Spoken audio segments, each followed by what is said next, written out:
ఆదిత్యదార్ ధురంధర్ నిజంగా ఆయన స్టోరీ విన్న తర్వాత ఆయన గురించి కొద్దిగా తెలుసుకున్న తర్వాత ఒక లైన్ ఉంటుంది.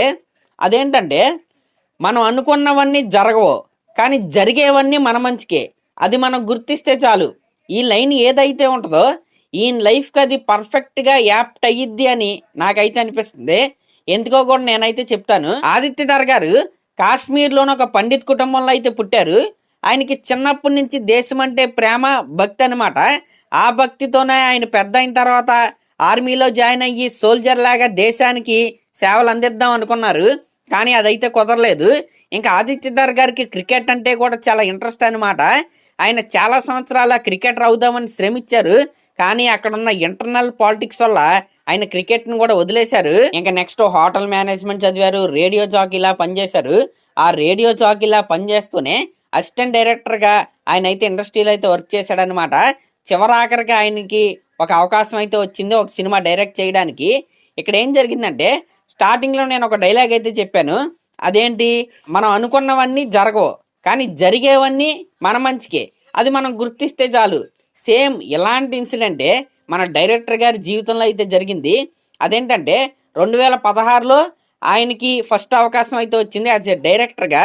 కానీ అదే టైంలో యూరి టెర్రర్ అటాక్స్ అయితే జరిగినాయి అనమాట. ఆ అటాక్స్ జరగటం వల్ల ఈ సినిమా అయితే ఆగిపోయింది. కట్ చేస్తే ఇదైతే గుర్తుపెట్టుకోండి, యూరి టెర్రర్ అటాక్స్ వల్ల ఆయన సినిమా షూటింగ్ అయితే ఆగిపోయింది. సేమ్ అదే యూరి టెర్రర్ అటాక్స్ మీద 2019లో ఆయన అయితే సినిమా అయితే తీశాడు. అది ఆయన ఫస్ట్ సినిమా అనమాట. ఆ ఫస్ట్ సినిమాతోనే ఆయన నేషనల్ అవార్డు విన్నర్ అయితే అయ్యాడు. దగ్గరగా 400 కోట్లు అయితే ఆ సినిమా అయితే కలెక్ట్ చేసింది. నిజంగా అది నిజం. అంటే జీవితంలో మనం అనుకున్నవన్నీ జరగవు కానీ జరిగేవి మన మంచికే, అది మనం గుర్తిస్తే చాలు. నిజంగా అసలు ఏమన్నా జరిగిందా?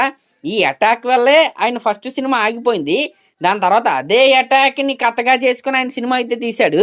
ఈ రోజున ధురంధర్ 2 లాంటి సినిమాలు అయితే తీసి ఇండియాలోనే one of the most awaited director లాగా అయితే ఆయన అయితే నుంచున్నాడు.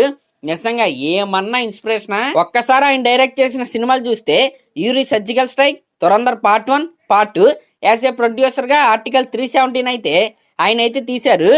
ఈ 4 సినిమాలు ఒకసారి మీరు గమనిస్తే 4 కూడా రియల్ ఇన్సిడెంట్స్ని బేస్ చేసుకుని తీసుకున్న సినిమాలే. అట్ ద సేమ్ టైం ఈ 4 కూడా అంటే అవి జరిగిన టైంలో బిగ్గెస్ట్ బర్నింగ్ ఇష్యూలు అవి. అలాంటి బర్నింగ్ ఇష్యూల్ని ఇన్స్పిరేషన్గా తీసుకుని వాటికి స్టోరీ రాసుకుని, స్క్రీన్ ప్లే రాసుకుని ఫిలిం ఫార్మెట్లోకి కన్వర్ట్ చేసి, అంటే ఏదో డాక్యుమెంటరీలా కాకుండా కమర్షియల్ ఎలిమెంట్స్ని కూడా యాడ్ చేసి చూసే ఆడియన్స్ క్యూరియాసిటీ కలిగించే విధంగా చేయటమే కాకుండా అక్కడ జరిగిన వాస్తవం ఏంటో కూడా ఆయన సినిమాల ద్వారా అయితే చూపించాడు. నిజంగా ఇదొక రేర్ టాలెంట్ అని నేనైతే చెప్తాను. ఇంక అన్నిటికంటే మించి గట్స్ ఉన్న మగోడని నేనైతే చెప్తాను.